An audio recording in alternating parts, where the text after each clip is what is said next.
நம்ம உலக நாயகன் கமலஹாசனுடைய திரைப்படங்கள் ஒன்றன் பின் ஒன்றார் வரிசையா வரப்போகுது. என்னென்ன திரைப்படங்கள் அப்படின்னா விஸ்வரூபம் 2, பாபநாசம் அண்ட் உத்தம வில்லன். இந்த படங்கள்லாம் வந்து எப்போ வரும் அப்படின்னு சொல்லிட்டு ரசிகர்களாகிய நாங்கள் ரொம்ப நாளாக வெயிட் பண்ணிட்டே இருக்கோம்.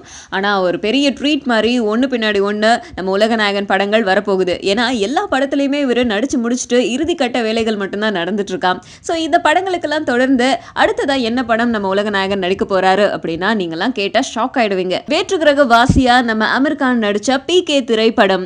ராஜ்குமார் ஹிரானி இந்த படத்தை வந்து இயக்கிட்டு இருந்தாரு. அண்ட் இந்த படத்தோடைய தமிழ் அண்ட் தெலுங்கு ரீமேக்ல நம்ம கமலஹாசன் நடிப்பாரு அப்படின்னு தெரியுது. ஏன் அப்படின்னா இந்த திரைப்படம் வந்து தமிழ் தெலுங்கு அப்படின்னு சொல்லிட்டு ஒரே நேரத்துல தயாராகிறதுனால இந்த படத்துல கமலஹாசன் நடிச்சா நல்லா இருக்கும் அப்படிங்கறதால அவர்கிட்ட பேச்சுவார்த்தைகள் நடந்துட்டு இருக்காம்.